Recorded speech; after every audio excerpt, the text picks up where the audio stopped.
বিপ্লবের আইকনের যে এত দীর্ঘদিন পরে রায়, এটা সত্যি হতাশাজনক। এটা বিপ্লবের একটা ব্যর্থতা। আমরা আশা করেছিলাম যে সাজা আরো অনেক বেশি হবে। তো এসি ইমরান কিন্তু সামনে থেকে লিড দিয়েছে, ঢিল ছুঁড়েছে।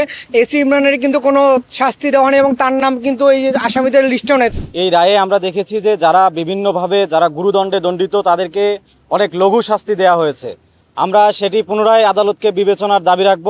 এই রায়ে যাদেরকে সর্বোচ্চ শাস্তি নির্ধারণ করা হয়েছে দ্রুতই যেন তাদের শাস্তি কার্যকর করা হয়, সে ব্যাপারে যেন দ্রুতই সরকার ভূমিকা রাখে।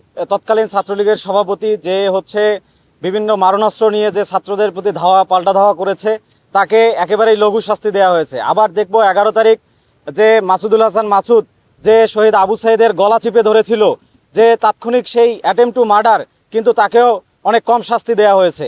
আমরা সেই ব্যাপারটি বিবেচনার দাবি রাখি। আমরা স্পষ্ট দেখতে পেয়েছিলাম এটা একটা পুলিশি হত্যাকাণ্ড এবং আমরা দেখেছি পুলিশের কর্মকর্তা এসি ইমরান কিন্তু সামনে থেকে লিড দিয়েছে, ঢিল ছুঁড়েছে, কিন্তু সেই পুলিশের কর্মকর্তা এসি ইমরানের কিন্তু কোনো শাস্তি দেওয়া নেই এবং তার নাম কিন্তু এই আসামিদের লিস্টেও নেই। তো এটা আমাদের জন্য দুঃখের। এই জন্য আমরা আসলে আমাদের দাবি থাকবে একটাই, যে আসলে আবু সাইদ হত্যা মামলার এই যে তাদের নাম বাদ পড়লো, তাদের নাম বাদ কেন দেওয়া হলো, এটা আসলে সদ উত্তর আমাদের কাছে তাদের এখনও দেয়নি এবং আমাদের কাছে নেই। এই জন্য আমরা তাদের কাছে দাবি জানাবো তারা যেন এই বিষয়গুলো বিবেচনা করে তারা যেন বাকি পরবর্তী পদক্ষেপগুলো নেয়, এটাই আমাদের চাওয়া। পুলিশের যে ভূমিকা ছিল বা যারা ছাত্রলীগের ওই সময়ে যে ভূমিকাগুলো ছিল, শুধুমাত্র 16 জুলাই না, 11 জুলাই 12 জুলাই যারা আমাদের এবং 16 জুলাই তারা যে মারমুখী অবস্থা আমাদের উপর ছিল, সেই অনুযায়ী যে শাস্তিগুলো দেওয়া হয়েছিল পুলিশ সহ ছাত্রলীগের বিভিন্ন ক্যাডারদের, কারো 10 বছর কারো 5 বছর, আমরা আশা করেছিলাম যে সাজা আরো অনেক বেশি হবে। তাদের হাতে মরণাস্ত্র পর্যন্ত ছিল, তারা সুযোগ পেলে আমাদের উপরে আঘাত করতো এবং কে আমাদের সহযোদ্ধা আবু সাইদকে যেহেতু তারা সুযোগ পেয়েছে এবং হত্যাকাণ্ড করেছে, এরকম আমরা আরো লাশের সারি আরো অনেক দীর্ঘ হতে পারতো। বিপ্লবের আইকনের যে এত দীর্ঘদিন পরে রায়, এটা সত্যি হতাশাজনক। এটা বিপ্লবের একটা ব্যর্থতা।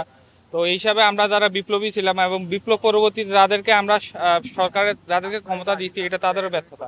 দেখেন, মাত্র 2 জন পুলিশের শাস্তি হয়েছে, যেটা আমাদের প্রত্যাশিত আকারে, কিন্তু অনেকজন পুলিশ কিন্তু হচ্ছে ওনার মাথার পিছনে লাঠি দিয়ে আঘাত করছে, যার ফলে এটা উনি ব্যাপক ওনার শরীরে ক্ষতি হয়েছে।